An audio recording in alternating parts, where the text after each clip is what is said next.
Lesson number 3, question number 9. Question 9. Classify each number as either an integer or not an integer. So I've got all these number choices over here, and I'm going to decide if it's an integer or if it's not an integer. Now let's recall the definition of an integer. An integer is our whole numbers. That includes 0, so like 0, 1, 2, 3, 4, 5, 6, 7, 8, 9, 10. And their opposites, so -1, -2, -3, -4, -5, and so on. Now, what is not an integer? Okay, rational numbers. We talked about rational numbers on Monday.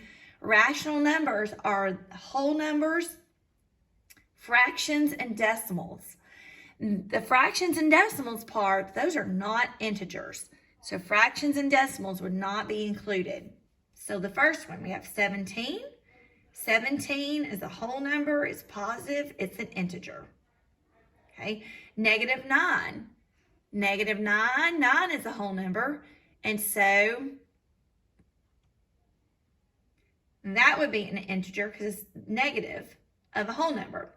But let's look at -10.2 or -10 2/10. That's a decimal number. That is a rational number. And that is not an integer. So I'm going to put it over here and not an integer.